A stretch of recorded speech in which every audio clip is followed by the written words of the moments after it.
Hello and welcome to the virtual towers of Binary Arcadia, where the games go on long into the night. Today, you're joining us for a peek behind the curtain on how we've come up with our decision regarding our combined top 10 games of all time. Here you'll be hearing a little bit about each game, our arguments for the game to be in the top 10, maybe our arguments against the game to be at the top 10, and ultimately which games sit in our top 10 and whereabouts. So, let's get into it. Right then, mate. So, I think we should start on what we know, and we know for fact what's going to be our number one game of all time, don't we? Yeah, I mean, now we're pretty much in cahoots on this one, that Breath of the Wild, best game we've ever played to date, and it should just automatically go to number one on the list. Guaranteed, yeah. It's got 15 out of 15, so the criteria actually gives us that mandate as well. But regardless, I think we both push it forward, don't we? Definitely, and I think some games we'll be having to maybe look deeper, like was it more impactful, etc. But I think Breath of the Wild, we don't need to look any deeper than that. It scored the highest possible score, and it's both. We both think it's brilliant, so straight to the top. Nice one. So we've got a basis. So, where do we go from here? Do we look at scoring first, or do we just try and get a handful of games that we both feel? I think the easiest way to proceed is to rule out some games to start with. Okay. Because I think we're narrowing the list down. And if we're going to go off scores, just to start with, then Code Veronica scores a 9 out of 15. So given where some of the other games sit in scoring, you would say it would be hard to argue that should be in the top 10 games of all time. Cool. So what I think we should do then, we'll take it in turns and we'll just kind of one each, we'll hammer out what we don't think will make the cut. And then we can kind of bash that out between us if we disagree. Yeah. So you're going to go Code first, are you? Straight away, I think Code is out. It was a great game for me. I don't think it brought a lot to the industry. And I'm sure you will argue till you're blue in the face that it should not be in the top 10 games of all time. So I'm conceding defeat, and that's off the list. Yeah, I mean, you're right. I think it was a great game. I think also because it made you poo your pants, that's probably a reason just to keep it out of the top 10. Yeah, it was a great game, but it didn't really have the colossal impact on the industry, did it? And we had a great time with it as mates.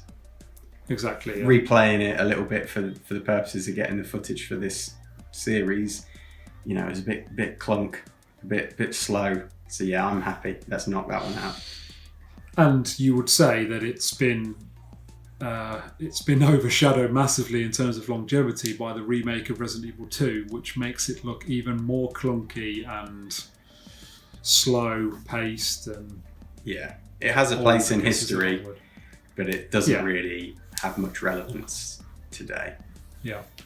So we'll get rid of that one. So now scratch that. Mine. Have I got a choice now? Yeah, go for it. Command and Conquer. No, I'm only joking. I won't do that. I think just because of the amount of Zeldas we've got, I think Wind Waker for me. I know it's a treasured game for you. I really like Wind Waker, mate. I love so much about it. I know, but we've got Ocarina, we've got Breath of the Wild. They did it so much better, and they did so much more for the series. I guess maybe that's the ultimate argument, that it's the third best Zelda as terms of not only a scoring, but as the way the industry sees it as a whole. It's the third best Zelda of this list of games we've got. So I guess maybe I have to concede defeat on it based on that alone, Yay, so I win. Plus that baton, mate, I never got on with it. I mean, the Ocarina was cool. You didn't have anything really in Breath of the Wild like that. But the baton, it was just didn't work for me. Sorry, man. Fair enough. I think it will always hold a special place in my heart simply for the fact that the cel-shaded graphics. I just love cel-shaded graphics. I think it automatically elevates the game higher for me if it's got cel-shaded graphics. So maybe that's giving me rose-tinted glasses as well. So I'll concede defeat on yet another game. The animations were amazing. Like, I was looking through, when we were creating this whole list, and some of the characters' expressions and stuff, and the amount of expressions you could get from Link's character, and there must be hundreds, just through a pair of cartoony eyes and a couple of little slits or whatever for his mouth and nose. It's quite amazing what they did with that. Well, that's one thing that they were saying, wasn't it? That's one of the impacts that it gave to the industry, was the fact that it could do that. Mm. So yeah, we're happy. We're going to knock that one out. Sorry, Rich, but yeah, I'm glad you've seen sense with that one. You go, bud. Next up. So I'm going to Silent Hill. I'm going to go Silent Hill. Ooh.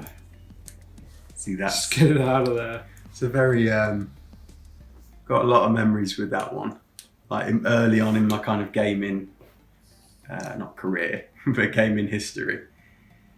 I don't know, it was that whole mystical, the mystery of it all and trying to work it out. It was much more of a head scratcher than, say, Resident Evil, which was kind of a bit more fun and a bit more dumb in that respect. I don't know. And while I agree, there's 12 games on this list that are rated higher than Silent Hill. Yeah, what did it get? A 10? 10 out of 15. Got a 10, and I'm not saying it's not a great game. I do think it's a great game, although it scared the bejesus out of me. Yeah. But like all these horror type games do. But I don't know. I just think it's not weathered the test of time well. At the time, it was brilliant. But if you looked at it like as a now, I mean, you've recently played it. How did it play? Did it feel? It felt okay. It's still got the tank controls from Resident Evil, unfortunately, and then you've got this fog thing, which I don't know. My imagination must have done a lot when I first played it, but when I saw it today, I mean, the fog is it's beyond fog. It's just almost like a brick wall of nothingness. You can't see very far. So I think, it falls into a similar category as Code, doesn't it? That it did a lot at the time, but it's since been expanded on, and it's kind of lost its relevance a little bit. I'd still love a remake, don't get me wrong. I would love a remake for it. Buy it all day long. But yeah, okay, I'm happy. I'll concede on that one. Cross it out. Cool. So, let's just have a look up and down this list. Oh, okay, this is easy for me. Easy. And you probably know what I'm going to say without even saying it. It's involved some precipitation. Yes, it does. Yeah, some elemental heaviness. So yeah, heavy rain. Yeah. Now I really like this game, but having watched because you actually filmed the gameplay for me, having watched the gameplay through, I do feel like, how did we stomach sitting through such a slow-paced game? Yeah, oh my god, it was painful, mate. I don't know if you saw my message at the end of the footage. I did, yeah. I basically said in a nutshell, blimey, that was hard. I don't know. I suppose if you've got all the time in the world and you just want to appreciate, because the graphics are kind of nice, then maybe it's fun, but... It's weird because at the time it felt fresh, new, a new way of telling a story, but now with the way storytelling has moved on, and it's a very linear game, isn't it? That I don't think there's that many linear games nowadays. Every sort of games more nowadays allow you to carve out your own experience and decide how you want it to play out. Well, the thing is as well, I've recently played Detroit, and that's obviously made by the same guys. And it just, it did a much slicker job of it. And I think it moved things along a bit quicker. I mean, to be fair, I've only played the opening section. I'm sure it gets much more compelling and thrilling and action oriented, but it was a slow burner. But yeah, I missed the beat, didn't I? Whereas you kind of, you experienced it at the time and it probably felt a lot fresher then. Yeah, exactly, yeah. So I'll concede defeat on that one. You're happy with that? I feel like I'm being beaten up. Sorry, mate. Knocked down. Don't want to stamp on your dreams, but yeah, I'm hoping our audience, our viewers, will be with me on Heavy Rain not being in the top 10 games of all time. So, yeah, like I say, we came up with these lists and went off and did our own thing, but it's only when you sort of come together and maybe discuss it, you think, well, yeah, actually. But I'm not saying there's a game I would probably put forward over that. I'm just saying you look back at it and think, wow, I thought that was a really good game. yeah. But yeah. So over to you. So bud. I'm going to go Monkey Island. Now that is childhood territory, very much so for me. I wasn't even old enough to like play the game properly when I first started with it. Yeah, it's a long time ago, wasn't it? Yeah, I played it with friends and then with my mum. My mum literally had to get me through the sword fighting bits because I just didn't really understand it. What did it get? It got an 11 as a score. It did, yeah. Which sort of puts it, if you just banged the top 10 as in the highest scoring games, then it's on the fringe of being in the top 10. Yeah. But I don't know. It's a game I played a little bit of. It doesn't hold a particularly special place in my heart, although I think it's a good game. But is it built more in your mind because of your overwhelming personal experience with it? Yeah, I think honestly that is absolutely the pervading feeling for me. And I'd have to kind of concede ground on the fact that point and click adventures, I mean, they had their time in the sun. They flirted with coming back into the trend in vogue, if you like, but they never really have. So for that reason as well, perhaps I'm going to have to kind of knock it down a few pegs because. I mean, it spawned a franchise that went on to make a lot of money, I'm sure, and it was. But to be fair, like you say, they've sort of lost favour now. And although to be fair, a modern remake of the exact same game you probably still play, but. Well, they have remastered it. Yeah. They've remastered it on the iPhones, iOS. I don't know if they've released on other platforms. And it's got voice acting, which gives it a bit more, to be fair. I still prefer the sprites. Yeah. But it's just, I don't know, it's almost like it's a bit of a walking simulator, isn't it? If you compare it to today's popular games. Yeah. So I think that's the difficulty, isn't it? That's it. And I feel like if it's a combined top 10 for the channel, it has to be more representative than just me, my personal love, and specifically, I do like point-and-click adventures. I always have. So yeah, I'll let that one slip through the wire. Okay, all right. You're right. Then. Battling through these now, so yeah. I mean, I think that's 5 games down already. So we've only really got to lose another 5 games, and then we just to organise get the games that are in the top 10, and then we can organise them in what order we think. So is this where it gets nasty? I think it starts to get a bit heated. Okay. Well, I mean, I love this game. No, I'm just looking through actually now. See, I was just going to go by scores here, and I was immediately going to punch out Skies of Arcadia, just because that's the next lowest I think we've not punched. However, I'd want Skies in it more than I'd want MGS5, I think. So and MGS5 has a higher score than Skies. 12. See, this is exactly, which is up there with the highest scoring games on the list. I see this is a really difficult one because we both really love Skies, and it was at the time, it was like a groundbreaking game in some respects for us anyway. We played it together. We spent a lot of time playing it actually. But I think, and again, it's quite a slow game, isn't it?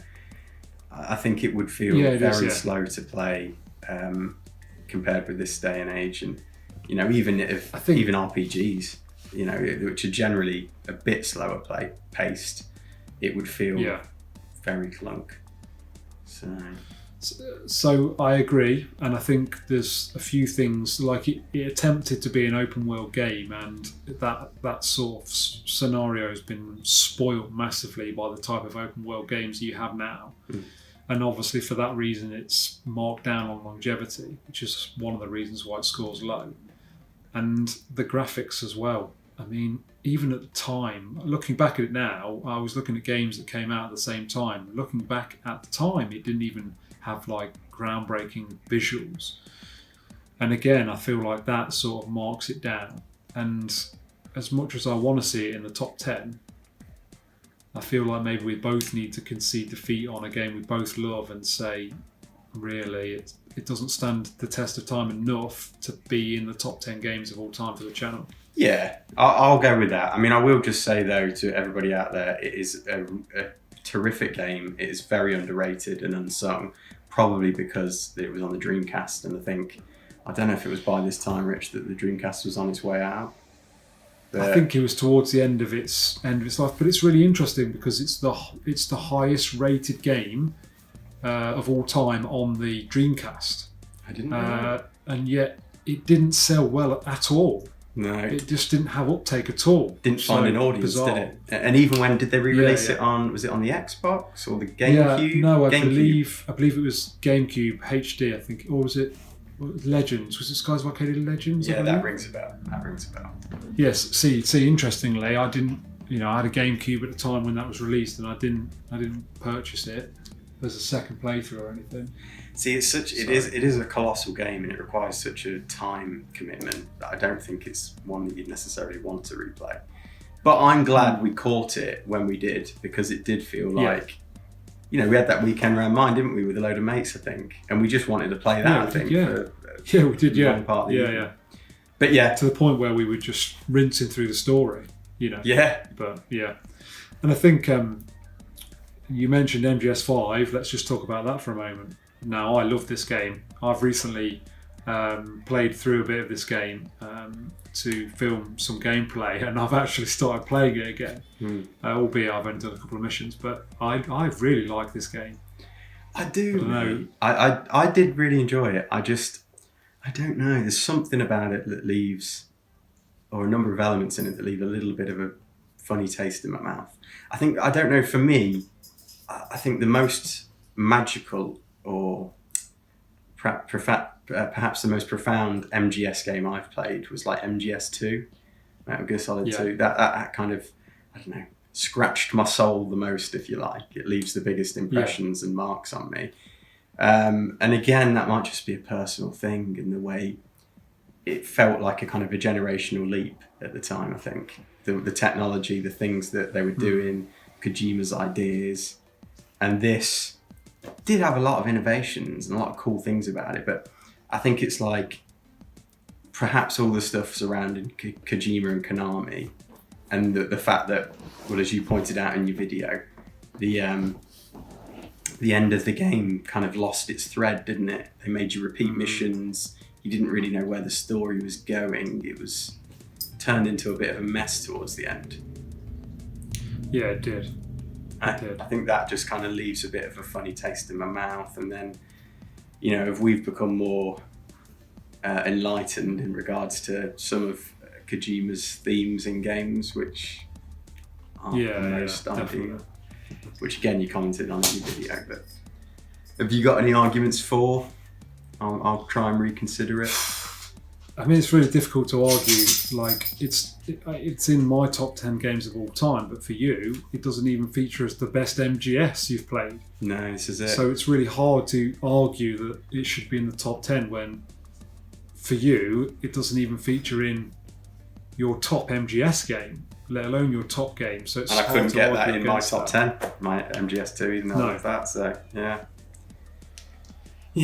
So I sort of agree. It's a shame because I think it's a good game. I do like it, but I mean, I guess I'll just concede defeat and sulk in a corner. Yeah, basically. Okay, so I'm going to put one out there that I'm looking back thinking maybe this shouldn't be in the top 10. Okay. I'm going to go Shenmue. Ooh. Thoughts? I can't stomach it, mate. I know what you're saying. I mean, longevity, I think I gave it a 1 because we've both replayed it recently and it is we have, not the most palatable experience. I mean, at the time, I was like blown away by it. It was something new. I couldn't believe it, you know. But looking back now, when we've recently, like you say, it's just like, oh dear, it's not aged well at all, has it? No, it's really not. And I think, but a lot of that comes down to the fact that we're so spoiled these days with great games and great games that respect the time, that have great quality of life improvements. So, and technology as well, I guess. Yeah, technology's moved on to the point where, you know, that was pushing boundaries at the time, but technology's moved on. That makes you think, well, actually, that's, you know, maybe that wasn't at the time. It was amazing though. Just looking back now, maybe that's it. Like you say, we're spoiled. I think, you know, regardless of the longevity and personal experience criteria, I think for me, Shenmue has to be in the top 10 because of its impact. And it's all just, the ripples it left across the industry. I mean, they're still going. You think about all the things they introduced, like QTEs, which have been used, you know, I was playing Heavy Rain the other day. That's kind of got these QTE elements in. I mean, you just go through in your head all the games that have used QTEs alone, and it's like, that is pretty profound. But then you look at other things like the day and night cycles, the weather system it had, NPCs, non-playable characters that have their own specific routines and routes in this kind of open world setup. It was just so pioneering. It was just, you know, it's crazy, really. So pretty much we're saying it has to be included in the top 10 just because the impactful nature of the game is still being felt today, some, whatever it is, 20 years on. Yes. Without it, I just don't know how. I wouldn't want to see what the games would look like today. I mean, I'm sure they'd still be great and we would have got to those revolutions and innovations eventually. But I just think it left such an indelible footprint in the gaming industry. And for that reason alone, it has to feature in the top 10. Yeah, fair enough. Is it? Well, you happy with straight that? away, we know we've got 2 games. Have I saved that one from the brink? Yeah, I think so. Oh, Although the reason I question it is because of how it's scored, but I think it only scores poorly because the longevity of it, in terms of it as a game, has been very poor, and I believe you scored it 1 on longevity, and I think that's why when you look at scores, you need to sort of overlook scores with Shenmue because the impact of the game overshadows its longevity moving forward. Yeah, absolutely. You need to look at it from that kind of 3-dimensional point of view, and yeah, it's a hard one, but no, I appreciate it, keeping it in contention. Okay, well, I'm just going to do 3 quick fire ones that all scored perfect scores out of 15. Yeah. So just correct me if I'm wrong. I think these are a no-brainer to be in the top 10 in our combined top 10 games of all time. That's cool. Can I just quickly summarise? So far, we've definitely got Breath of the Wild and Shenmue in the top 10. Yeah? We have, yes. Good. We have. Carry on, mate. We've done 7 games to date. 1, 2, 3. And I'm about to put 3 together. I'm about to put 3 forward that should definitely be included in the top 10 solely because of their score. And that's Red Dead Redemption 2. Yeah, I'll give you that. Pokemon Blue. And GT3. Gran Turismo 3. See, definitely Red Dead, definitely Pokemon Blue. GT3, I kind of have I don't know, it's a driving game. But what does that matter? It doesn't matter what type of game it is. The list is not prejudiced against game genres. Well, I kind of have been a bit prejudiced, so I didn't put Monkey Island in because it's a point-and-click adventure, and they're not that popular, really. I think, but no, I mean, I don't know. I did really appreciate the kind of the approach they took to developing GT and that attention to detail, that kind of slavishness to simulation, which I know for driving enthusiasts was very special. And I'm not, and really wasn't a driving enthusiast, but it did kind of still get under my skin when I played it. Yeah. So, yeah, maybe. Well, as you know, I love a driving game. You do indeed. And I think it's difficult to argue against this not being in the top 10. At the time, it was the best driving simulation there'd ever been, and it spawned multiple games since. And that attention to detail and need to get so close to simulation that Gran Turismo has brought to the industry has gone all the way to the point now where we have actual, we have proper racing series on the computer that runs alongside the Formula One. And I think a lot of that comes through this Gran Turismo line of games, and this GT3 being the first big step up in terms of technology and stuff. I know it featured a lot less cars, similar amount of tracks, but it was just, for me, it felt like the perfect driving game. When you think about it as well, they couldn't really trump themselves after GT3, it seemed. I don't know if there's been a better Gran Turismo game since that one. Well, well, certainly not for me. I think I've said in my piece about it that I've not played the Forza games. I know people hold them in high esteem, but it's the best, for me, it's the best Gran Turismo so far. I don't think they've bettered it, in my opinion. I think it's, yeah, I think you've won me round. I think you've won me round with that. It's another one of those, big footprints in the gaming industry and history, which it set such a high watermark, didn't it? For all preceding driving games to kind of meet the expectation of, and that helped to drive that sense of quality and that standard in the industry, which, if you are a driving enthusiast, is a great thing. And I'm sure that, well, I know there's many out there, so I think you've convinced me on that. Not MSR though, Rich. Not Metropolis Street Racer for your top 10. No, mate. I actually don't think that was, at the time when I first played that, I thought that was brilliant. But looking back at videos and stuff of it, it doesn't look the best. I certainly don't think it looks, and I don't mean that in terms of graphically. I mean in terms of how it drove. I think it was more of an arcade style. More of a drifter, wasn't it? More of a drifter than a... Yeah. But okay, we're making progress. So we've got 5 of our top 10. We have. So how do we proceed from here? Shall I try and put one forward I think should definitely be in the top 10? Go on then. Ocarina of Time. Now I know we've already got a Zelda. in there. And part of me is like, oh, can you really have 2 Zeldas? But I think you can. Because they're very different games and they've done very different things in terms of their impact.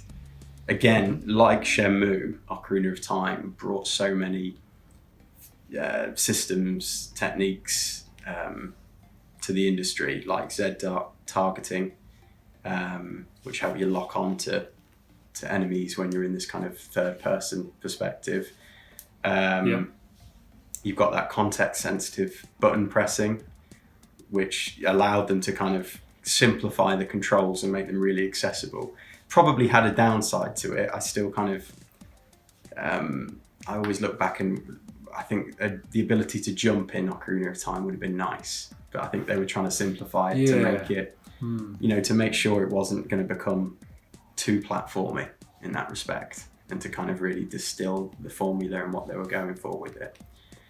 But again, in personal experience for me, off the charts, and it was still a good game to play.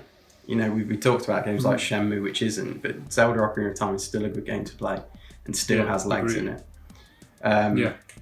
So I just feel... I do think just with a graphic refresh, I think it would be perfectly playable today. I recently played around with it as part of this piece that we're doing, and actually, apart from the fact graphically it looks a bit dated now, I think it played pretty well. A few little, like if they added jumping into there and a few little bits and bobs, but I think it ages really well, I think. Well, look, the 3DS version, for that reason. The 3DS version, they did update a few bits. It was like a partial remaster remake. And that did that did help bring it back into the light a little bit. They could do more, like you say, if they had a proper remake at it. I think it could be amazing. And I'm sure a lot of us have seen the Unreal Engine footage of Ocarina, which just makes you... We're never going to see that. No, doubt that. But yeah, so are you happy with that in the top 10? Yeah, I'm happy with that. Yeah. And I think another game, in my opinion, and this will be a surprise for those that know me, that needs to be in the top 10 is Goldeneye. Like it, yeah. First-person shooter, Goldeneye. I'm not a fan of first-person shooters. They do make me feel ill. I get motion sickness from them, but for some reason, this game didn't make me get motion sickness. I don't know, and actually, I don't know whether that was just when I played it. I've recently replayed it and it did make me feel ill, but I just think this game and everything about it, including the multiplayer, everything about this game, I think is top 10 material all day long. And thank you for capturing the footage, Rich, considering your motion sickness. I did appreciate that. Although I do have to say, I didn't use the aiming mechanic once, which is one of my favourite things about GoldenEye and something they kind of revolutionised. To be honest, that's the only thing I will say. The controls seemed really clunky and convoluted. Yeah. So, and I think if I'd have played it for longer, I'd have got to grips with it more. But as a play to start, you have to hold the controller in a really weird way. Like you wouldn't hold a controller like that. You have to hold it like with your hand in the middle of the controller and then you one on the left, and it's really weird. It's so bizarre to how you would hold a controller now. No, absolutely, mate. And of all the footage we've had to get for this, I think replaying GoldenEye was the least game that I would want to attempt at, because, yeah, to be thrown back into that control scheme, which feels very unnatural. I remember doing it once after I'd sold my N64. It was around a friend's house, I think, and it felt awful. I just couldn't get on with it at all. Because basically, your right analog stick, which is usually your camera in most modern games, is on the C stick, the C buttons, which are like four D-pad buttons almost. So like for strafing and stuff, which I think is really important in a first-person game like that, you've got to use these buttons, and it's just very strange.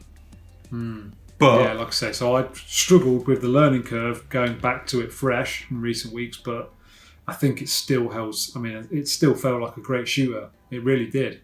Great shooter. One of the best film to game adaptations we've probably ever had.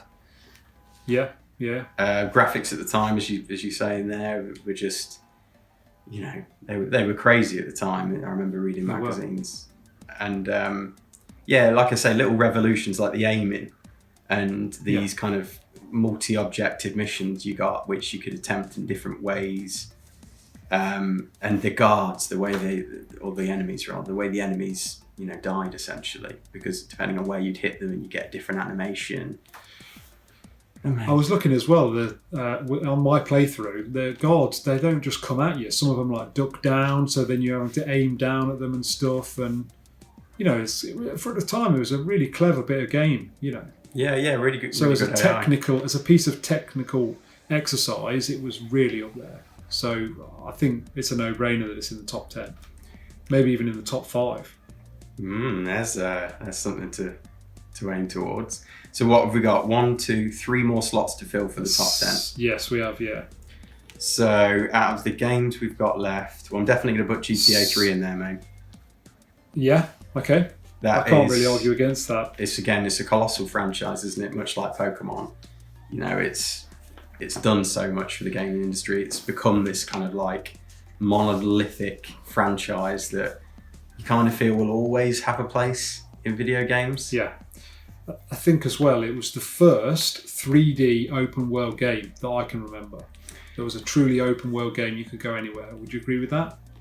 Yeah, definitely. Because even things like Mario 64, that was like more of a hub with these little tiny sandbox levels, and then even Zelda Ocarina of Time was still quite hemmed in, and you still had specific story beats to hit, whereas this was literally big city.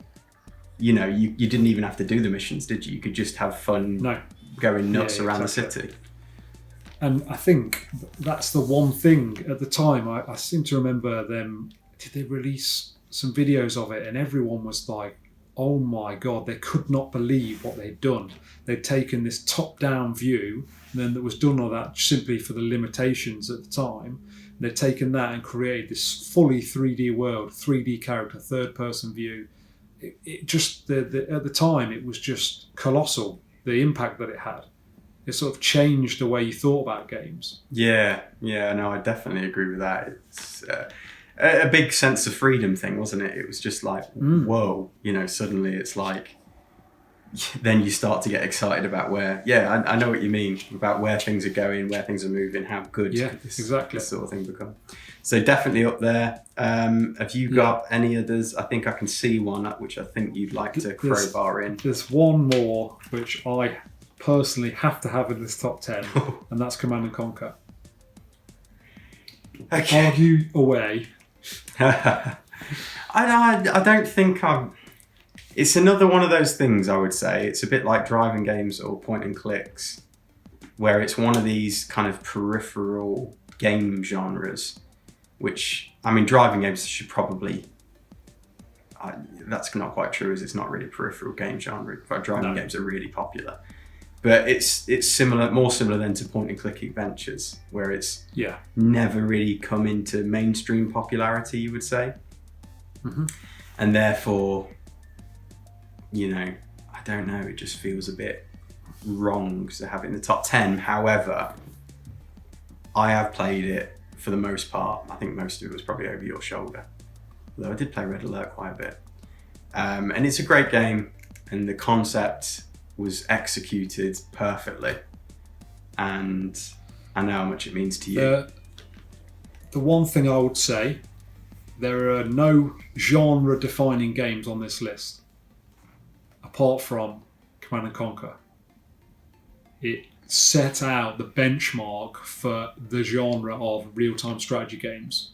I think there was 2 iterations before it. One was made by another developer, the name escapes me, and then there was Dune 2, which was a similar theme, but the way that they implemented Command & Conquer, it defined the genre moving forward and spawned hundreds of games, not just from in the Command & Conquer franchise, but from all developers all over the world. And I don't think there's any game on the list that did that. No, I mean, I was just looking, this might sound a strange comparison, but Pokemon Blue, or Pokemon, it's similar in that, insofar as it's a very specific formula, and it's a very specific a kind of distilled concept. I mean, you look at games like we've got, Shenmue, Ocarina, Red Dead, well, they're all kind of open world games, but they all do very unique things, and in that genre there's a lot of different directions you can go in, whereas like Command & Conquer and Pokemon, they're kind of very specific. Pokemon will always be Pokemon and will always have a certain formula. In Command & Conquer, like you said, it defined a number of things in real-time strategy games, and absolutely from day one really sort of perfected them, didn't it? And I didn't realise, I've recently watched a few videos by the head of Westwood Studios, who's made Command & Conquer at the time. What they did with Command & Conquer was groundbreaking, because they had to design lots of mechanics to make it work. They weren't taking other people's ideas and ways of working and making them work. They designed from the ground up every single mechanic, and all of those mechanics have then been led on to, oh, this is how they did that. Oh, well, actually, that's a really good idea. We'll do that. So as a technical achievement, as well as the fact it's groundbreaking, it was amazing. That's fair enough then. I'll give you that. We can squeeze that into the top 10. Well, that actually only leaves one space left in the top 10. Yeah, so let me just have a quick look through and just see. So we've got Uncharted, Final Fantasy X, Shadow of the Colossus, or The Last of Us. That's what we've got left. 4 games left. Right, so just to give us some shape, I mean, I'd love Final Fantasy in there, but I just don't think when I compare it to like we've got 2 Naughty Dog games there, and I just think Naughty Dog have done so much in terms of storytelling for the games industry. Yeah. Final Fantasy X, what did it? I mean, it was a great game. I really enjoyed it. But then we've got Okay, well, let's make this easy, right? For me, there's 2 hard, heavy-hitting games there, and there's 2 less heavy-hitting games, and then that's borne out by the scores they've got. Uncharted at 10, Final Fantasy X, funnily enough, at 10, and then you've got Last of Us at 12 and Shadow of the Colossus at 13. So Shadow so if we just base this in that sense, but if we were just basing on scores alone, which as we know with Shenmue, we're not doing that. But I think for me, you can't discredit the fact that The Last of Us and Shadow score significantly higher than the other 2. I think maybe you've just got to disregard them straight. Final Fantasy X and Uncharted, both great games, both enjoyed them for different reasons, but yeah, I feel like the 2 other games that are there, bearing in mind we've got to work this down to 1. Yeah. I think the 2 other games are too much better than the other 2, if that makes sense. Yeah, I still feel a bit wrong with the Final Fantasy just because it's such a big part of the industry, such a big series and franchise. But I can console myself because Pokemon kind of covers off that RPG pillar. So yeah, exactly. I'll let that one go. Uncharted, I mean, it's Naughty Dog, isn't it? And it was an earlier game, and Last of Us has just done so much more, I think. So I also think Uncharted is let down by the fact that it wasn't that impactful. It was a great game, some great things in there, great story, great characters, but actually, as the impact of the game industry, it didn't really bring that much new. And I think for that reason, and whereas Shadow of the Colossus and The Last of Us both did things better, and maybe brought more groundbreaking things to the industry, be it whether there were better storytelling, the way they got you emotively invested in the characters and the story. I just feel like maybe that's why we need to lose Uncharted. Yeah, I agree. I'll cross that out. Okay. Well, that leaves the debate on which is it Shadow or Final Fantasy for the last spot in the top 10. No, Shadow or The Last of Us. Sorry, what did I just say? Shadow or Final Fantasy. Yeah, sorry, Shadow or The Last of Us. I do apologise. So this is actually quite interesting because both of these games, and I made reference in my my top 10 videos, that they both sort of represent games as art in as far as the concept behind them, that they're trying to provoke this emotive response from the player. And they both do that in very different ways, I would say. Oh, this is hard. Shadow scores 13 out of 15. Last of Us 12 out of 15. So now, the only thing I would say on this, I've recently played. I didn't play the original Shadow. I played the remake, and I haven't played Last of Us. I know that's a shock, but the one thing I'll say about Shadow, you really should replay The Last of Us, mate. You really should. I know. Yeah, I've been thinking about this recently, but the one thing I'll say about Shadow is it's very samey.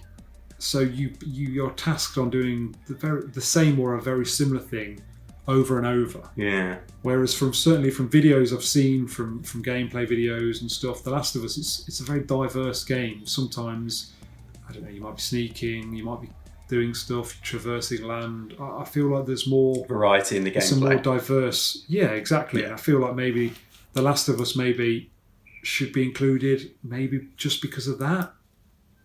It's more diverse. It's certainly more of a mainstream game. There'll be more people out there that have played The Last of Us compared with the people who have played Shadow of the Colossus. That's more of a cult sort of classic. I think I am leaning towards The Last of Us as well, just because, yeah, like you say, it's perhaps more of a rounded game in that respect. It had a lot going for it. I mean, the main thing was the story was just unbelievable. But they also did a lot more with it, and it really did advance survival horror games. Oh, I just feel weird though, because Shadow also, for me, the personal experience was through the roof. You know, that at the time when I first played it, it was such like I said in my review of it, it's almost like a spiritual experience in some ways. But yeah. But how many? And I'm not taking that away from you. But how many other people were having a spiritual experience with it? Yeah, I know. It sounds a bit. I think that's an incredibly personal thing, and maybe that's to do with where you were in your life, what you've got going on in your life. Maybe that lends itself to it. It's built up more in your mind because of that. Maybe. Yeah, I'll give you that. I will. And I'm not taking that away from it or from your play experience. I'm just saying I don't think everyone would have experienced it the same way you did. No, I know what you mean. It's strange. It's almost like an indie game, isn't it? In some ways, this kind of very basic premise with very minimalist design. You get a lot of indie games like that these days. All right then. Well, let's scratch Shadow out, and then we'll take The Last of Us with us into the completed top 10. But top 10. So now we'll just need to work out, 2 to 10, I guess, since we've said Breath of the Wild's at number 1. Oh God. Let's think about this one then. Well, for me, straight off the bat, Red Dead Redemption 2 is up there as one of the best games I've ever played. I put a stupid amount of time into it, and I could go back and continue playing it tomorrow. I love the game, it's brilliant. I know you have a love-hate relationship with it, but I don't think it can be. It's a very current game, it's a technical achievement, it is as high as we've got currently is in the generation of consoles that we're on. I think it's number 2 for me. It wounded my player experience just as much as it rewarded it, and it never, there was always that play-off, that trade-off between moments of elation and immersion, and then suddenly all the animal hunting thing, getting the satchel, and then suddenly that was just a waste of my time. And that was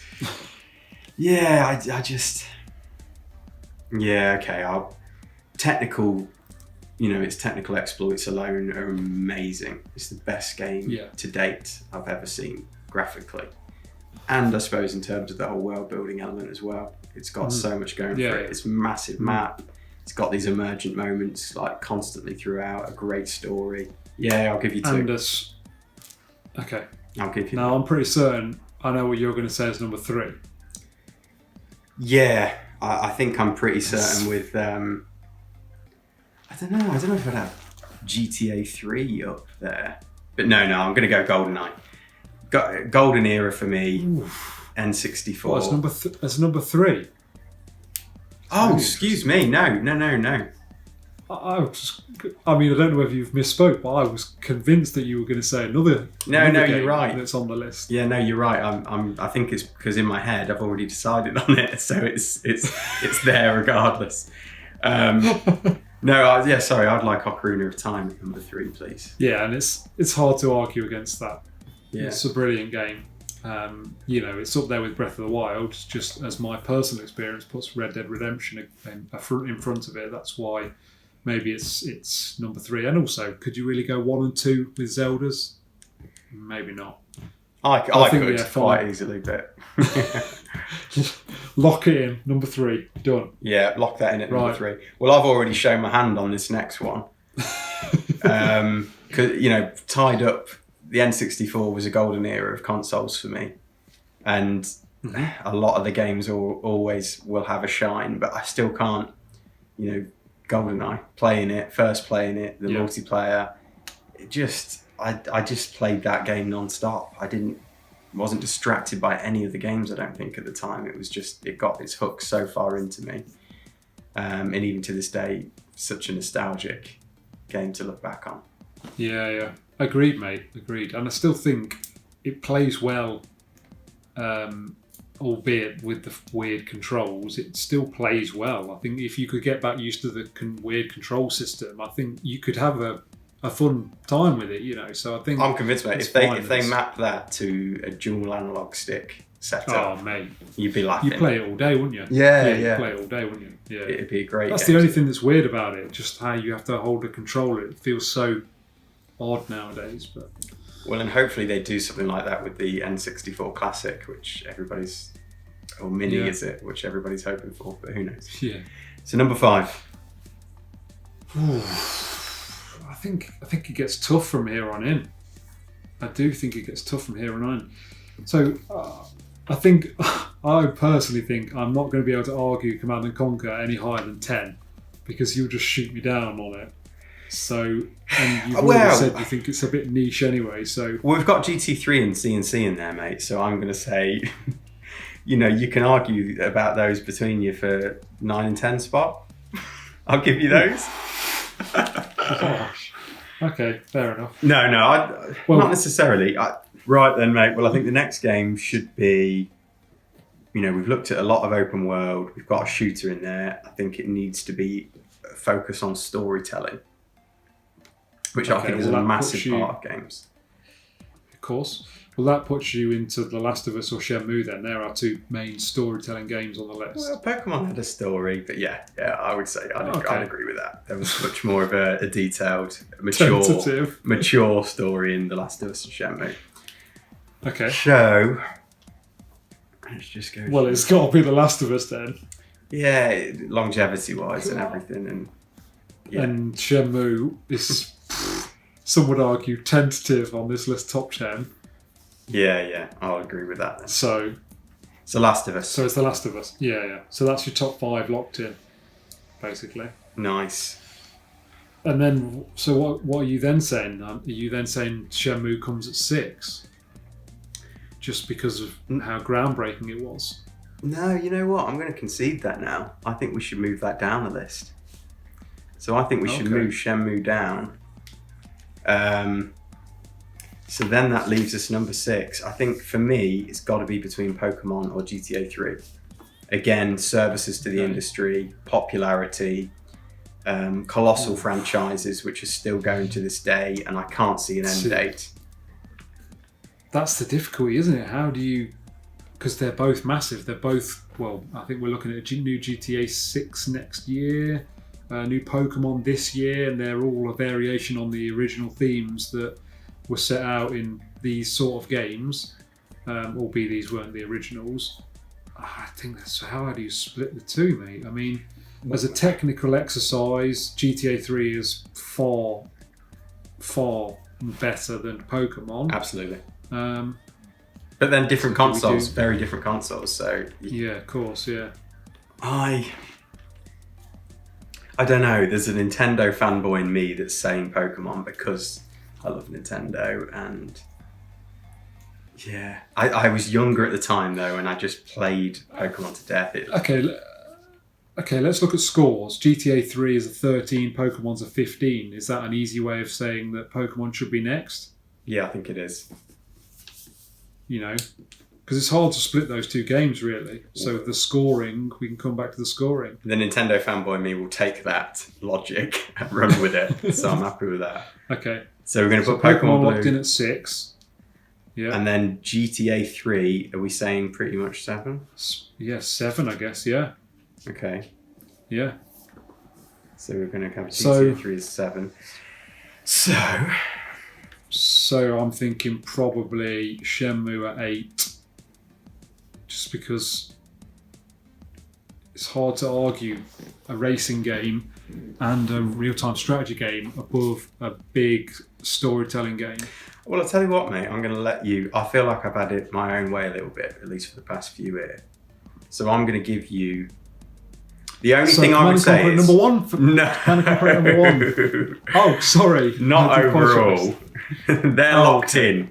Okay. So let's apologise. I'm going to be very generous and give you the last 3 slots to play with. No, I think CNC's got to be 10 for me. So I'm going to give you absolute choice. If you want to put Shenmue at 9, and therefore we put GT3 at 8, I'm happy with that. No, I think the thing is, GT3 is a similar kind of franchise game, and that's spawned lots since then. But I do think maybe Shenmue brought more to the industry than GT3, so probably that should be at 8. GT3 at 9. Again, I'd agree with that logic. It's had much more ripples in many of the games, hasn't it? When GT3 well, there we go. perhaps hasn't. That's it then, mate. We're all done. So what, we've got Shenmue at 8, GT3 at 9, and Command & Conquer at 10. Command & Conquer at 10. So this is, shall I read the top 10? Yes, please. List us out. So, at number 1, we've got The Legend of Zelda Breath of the Wild. At number 2, we've got Red Dead Redemption 2. At number 3, we've got The Legend of Zelda Ocarina of Time. At number 4, we've got Goldeneye. At number 5, we've got The Last of Us. At number 6, we've got Pokemon Blue. At number 7, we've got Grand Theft Auto 3. At number 8, we've got Shenmue. At number 9, we've got Gran Turismo 3 A-Spec. And rounding us out, at number 10, we've got Command & Conquer. Oh, blimey. I think that was a Job done. That was a little bit easier than I thought it was going to be, Rich. We were quite civil, really. Very nice. Well, sometimes you've got to concede, haven't you? Yeah. Are you happy? So let's imagine ourselves and this channel 10 years in the future, and we look back on this video. Well, are we going to be happy with that? The only thing I'll say on that is the top 10 has got to be a flexible top 10, because the games industry are continually releasing games. If they release another Zelda, then a load of these might get turfed out the top 10, or whatever. The next Grand Theft Auto might overtake one of these games. So I think the top 10 has to be flexible, and potentially moving forward needs new videos made to go, actually, this game's got to come out of the top 10 because this newly released game is fantastic. So I think it's flexible. I think we'll definitely do revised top 10s as an annual thing. Could be a good shout. Yeah, I mean, I guess it depends what stellar titles come out. I mean, we've had years where there's not been much come out, but maybe it should be at least a couple of years. But just in retrospect, you think you'd look back on that and say, yeah, I'm happy. I felt like we fairly placed it. Definitely. Yeah, definitely. And it'd be interesting to hear if you guys have any games that you think we've missed that were unbelievable for you. Definitely leave us a comment of what you think. Definitely. There were so many other games that came out, wasn't there, Rich, as we talked about this? We were kicking ourselves we'd left out. Mario 64 was definitely one of them. So it'd be great to hear about all you guys and what your favourites are and why. It's always great to hear about video games. I think that's one thing we sort of thought. We end up with lots of like fringe games that are like, year 11, year 12, year 13, that you can't go on forever. The list can't be 50 games, otherwise we'll be here forever. You've got to draw a line under it somewhere. You've only got so much real estate, haven't you, to fit these into? So. Exactly. All right. Well, we're happy with that, Richard. Take us away, bud. Right, so thank you very much for watching. I hope you enjoyed the peek behind the scenes and our series, The Top 10 Games of All Time. We look forward to doing a few more top 10 videos and series going forwards. Any suggestions, please pop them in the comments. So if you like this video, please give it a like, and if you didn't, a dislike. Feedback's always welcome. If you want to see more from us, then don't forget to hit the subscribe button and ring that bell for notifications. And I think that's about it. Another one for the archives. Stamped and completed.